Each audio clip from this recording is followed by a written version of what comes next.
what's the main thing at the moment? And I've got to say to you, Johnny, by the way, this has to be the first podcast in 6 years where I didn't start with an introduction. I didn't start with an introduction. It's not too late. It's not too late. You can clean up your errors. Okay, guys and girls, we're going to start again. Welcome to $1 Million Agent, the podcast.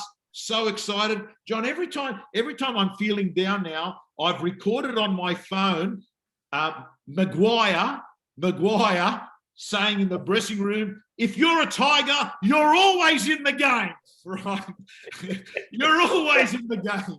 I got to tell you, I'm looking forward to seeing the next episode, which is next Monday. But Johnny, today is Tuesday. Brisbane, I found out they're in lockdown till at least another 7 days. Sydney, we're about halfway through, and it's so important that our listeners and our viewers today don't fall into the pajama slope. That pajama slope where they're walking around in their Peter Alexander pajamas at 11 o'clock. And it's been sad, Johnny, because there have been a few agents that I've heard have been hitting Dan Murphy's at 2, 3 o'clock in the afternoon. John, there's so many things you still can be doing that are useful in real estate now. Tommy, yesterday I was coaching one of the agents and I said, trust me, in a few weeks' time, when this is all behind us, which it will be, you'll be wishing you had time to do a number of activities, whether it's a bit more exercise, whether it's your past client nurture marketing, whether it's cleaning up your database, whether it's whatever it is, there are lots and lots of things. So rather than focusing on the things you can't do, which are very, very limited for us, fortunately, in real estate, just focus on the things you can do, which could include things you don't do during the year. I spoke to one of our guys yesterday. He wasn't, Peter Picorni, great guy, and his wife, Danielle. They weren't prospecting. They're doing $500,000 or so, but he should be doing $1.5 million, $2 million. He knows it. I said, Pete, I'm going to design a game you can win. Ring 10 clients today, 10 clients tomorrow. For the next 30 days, ring 10 clients just to touch base. Day 1, signed a listing. First day, signed a listing. Day 2, increased it to 15 because he thought this is better than I thought. Got 4 genuine market appraisals, and this is only the 3rd day today. But first 2 days, a signed listing, and then day 2, 4 market appraisals. He couldn't believe it. And I just said, well, man, it's out there. And I used this analogy with him, Tommy, which is an interesting one. It just came to me. Imagine if someone said to you, Tom, I've got this great job. It's a side hustle, really easy. It's only an hour a day, and it'll probably give you $350,000 to $500,000 profit at the end of the year. Are you interested? Any human being of any intelligence would say, of course I am. Great. It's called prospecting. 45 to 60 minutes every day will generate you $250,000 in most markets, not all, most markets, $250,000 to $500,000. So this is what I said to Pete after his first one. I said, look, there's $30,000 for an hour's worth of prospecting for that deal that he signed, because it's going to sell. Day 2, if he gets half of the 4, that's probably $50,000 or $60,000 potential income coming through the door for an hour's prospecting. So we do get complacent in the industry. We have in a lot of ways, and you and I have said this to our audiences and your gym members, Tom, over the years. Unfortunately, you can make a very good living and be complacent in real estate. So, it's about what can you be doing during this time. Most people are not going through immense pain. There's a bit of discomfort. You can't do everything you'd like to do, but my God, you can still do a lot of things, can't you? Mike Dowling, 19 sales in the month of July. During lockdown, 19 sales, and during every day of the month was lockdown. So it's possible to do it. So I think we just got to keep focusing on the stuff that you can do and forget about the stuff you can't do. The very first one we did lockdown, last lockdown, Tom, last year, when Matt Steinway, we asked Matty about it, and he said, well, I've got 40 vendors at the moment. I just rang all 40 up and I said, what do you want to do? We're in lockdown.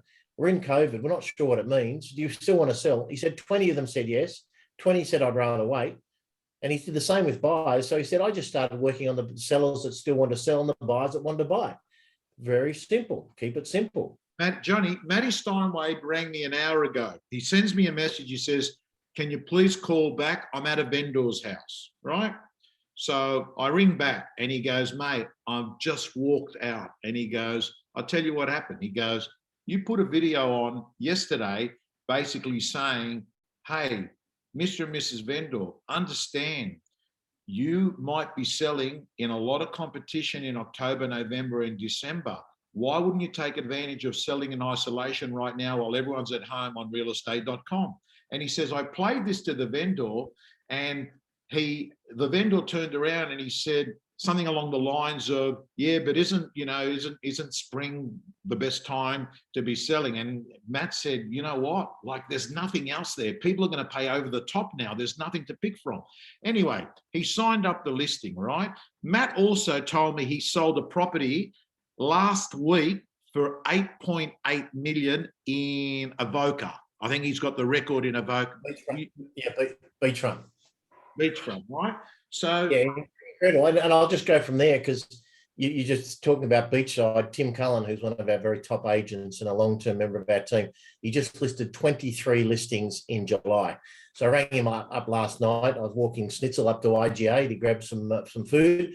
And I rang him up and I said, Tim, congratulations. And he's a very humble guy. He said, oh, look, thanks, just doing what I'm doing. And I said, what was the key, Timmy? What were you saying to people? He said, John, it was very simple, going to what Matt's just said. He said, I just rang them up and I said, there's nothing on the market. Why would you hesitate? Right now, I'm just selling everything. His average days on market's 8 days at the moment. He said, I'm selling everything within a week or two for near record prices. There's no need to be hesitant. And I said, that was it. He said, that's it. And he said, I believe it. I believe it's the truth. My data and statistics and case studies back it up. So he said, I've listed 23 properties just with that simple dialogue. So, keep it simple again.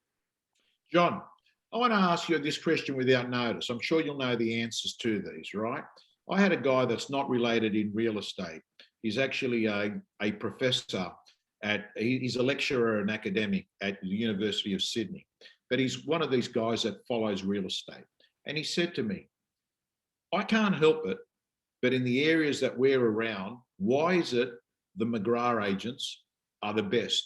What is it? What access have they got to? Like a typical academic, he's thinking to himself, there must be some intellectual property. He goes, what access have they got? He goes, wherever you look around, these inner parts of the inner west, these inner city, right? You look around, McGrath. Why is that? Why is the guys out in North doing that much? I want to ask you, why do you think it is? I think we have a system for not only securing business, but getting the best price. And it's not a complex system. It's the sort of stuff we talk about often on this podcast, Tommy, and I've spoken about to your gym members on a number of occasions. It's simple, but it's consistency. I think of Mike Dowling, I think of Pete Chauncey, I think of Matt Steinway. These are guys that day in, day out, irrespective of the market, of COVID, no COVID, the weather, the season, they just go about their simple business the same way, of a high quality standard every day. And as Phil Harris said, you need a great prospecting system, then you need a sales system that gets all your listings sold within 28 days. Then you just need to give everyone a great experience. So I think that's all it comes down to. It's the consistency. Mike Dowling prospected for 3 hours a day for 3 years to go from 1 million to 5 million. Not many people can go from 1 million to 5 million in 3 years, but that, he will tell you, that was his number one activity. And yes, of late, he's built a great team around him, so he's now leveraging himself. But it's just that consistency. You and I, Tom, speak to so many agents, and they start prospecting when they've got no listings and they're panicking, or at the beginning of the year. Then when they get some listings, they stop prospecting. But people like John McManus, he can have 20 opens on a Saturday. On the Friday before, he's going to do his 2 hours prospecting like he did on the Thursday and the Wednesday and the Tuesday. So I think consistency, a lot of these people look, they look like superstars when you hear them and see them on stage. But I've got to tell you, the superstar bit comes off the back of consistency, time in, time out. And they all play the long game. All of those guys are in it for the long game. They don't sweat if they miss the occasional listing. They don't try and bustle anyone to make their budget. They don't try and bustle a buyer to get a tough to sell property sold. They play the long game. They're calm and they just get the results. So I think it's being systematic in your approach and consistent in your application. John, can I ask you, do you believe that if you're watching this now or listening to it on the podcast, which, by the way, before I forget, Susan has reminded me to let people know that Apple, actually, she's learned this from James Altucher. James Altucher announced on his podcast that no longer does Apple allow you to have your podcast to automatically download. You need to go to the setting to say, I want that podcast. So that is a systems issue, by the way. So it's a system that basically says, if you want your podcast to keep coming, you've got to tick and say, I want this podcast to keep coming, right? I presume Apple doesn't want to be spamming people that don't want to get stuff. But John, if you're a guy or girl right now that is thinking to themselves, you know what? John's right. That is the missing part of my jigsaw puzzle. But I can't help it because I've never been systemized. I've never been so structured. I've always sort of operated in chaos. Do you say to that person, hey, that's you, there's nothing you can do about it? Or do you say to that person, hey, listen, do this? What do you say to that person? Because I know I get asked that a lot in conversations I have with people. They say, I'm just disorganized as a person. So I think, Tommy, you have to start with extreme ownership. You can choose whichever version of yourself you want to on any given day. So you might have been making disorganized choices in the past, and you can change that today. That's really important, what we call extreme ownership in our business, that you know that you have the ability to make a different choice. Now, whether you make the choice or not, it's up to you, but you do have the ability to make the choice. Second thing is, and I was coaching a guy early this morning, a friend of mine, Stevie Baster, who used to be a jockey, and now he's doing very nicely at Marshall White. And, without going into too much detail, basically, I was saying, Stevie, you've got the ability to do 4 and 5 times, which he does. He's a brilliant agent in the making. And I said, what do you think's stopping you? He said, I'm kind of happy where I'm at. And we peeled the onion, as I call it, Tom, a bit more. And as you dig deeper for a lot of people, and I said to him, zeros in bank account won't make you any happier, but progress makes you happy. Excellence makes you happy. Being a master at the art of real estate makes you happy. So I said, don't do it for the extra dollars you'll earn. That's just a byproduct. Do it for the satisfaction. And, one day we're all going to be gone from here, and we may as well have used the time while we're on planet Earth to be the very best we can possibly be and inspire others. So I always dig into what's the reason that you should be doing something, and what's the reason that you're thinking maybe it's too hard. Because I got to tell you, Mike Dowling, 19 sales, he did 550,000 last month in the suburb of Ryde, which, for those of you that aren't in Sydney, it's like a very working class, nice suburb, but it's not Point Piper, it's not Mossman. He did 550,000 last month during lockdown with 19 sales, go figure. And I've got to say, he just loves the thrill of the chase and the competition and improving his systems. He's constantly improving his systems and working with his team, and he's loving seeing his team grow, and they're now achieving all their own personal goals.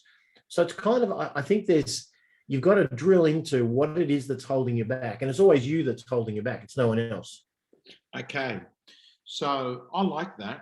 And I think, John, obviously with you in a coaching role can help someone maybe working with an external person can help, because you seem to have prompted questions that person can ask themselves, which they can then, sometimes the light bulb moment might come in that self-reflection, being helped by someone saying, have you asked yourself this question? Have you asked yourself this question? But I'm getting the impression, John, what you're saying is, it doesn't matter what your narrative or your belief is. You don't have to accept that genetics say that this is where I'm at. You can actually change that. Great salespeople are made, not born. Great leaders, in my view anyway, are made, not born. The great athletes that are at the Olympics at the moment, they've put years and years of hard work into making themselves what they are today. They didn't just fluke happen across a gold medal.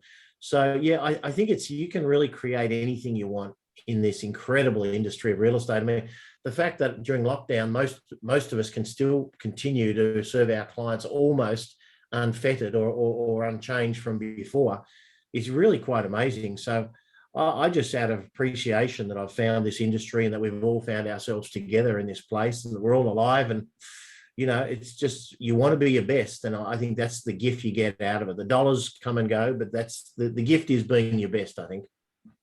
All right, Johnny. Thank you so much again. Guys and girls, stay safe. Stay off that pajama slope. Hit the phone calls. Don't hit Dan Murphy. And as John says, probably in a month's time. The weather's going to be beautiful. Pretty much we're going to be back to doing most of the things to some level of what we were doing prior. And it's really important to understand that, you know, what's about to come is better than what's just gone by. And I think that's the approach you've got to have. Johnny, good to see you again. Let's watch See the you next week. See you next week. Thank you, Susan.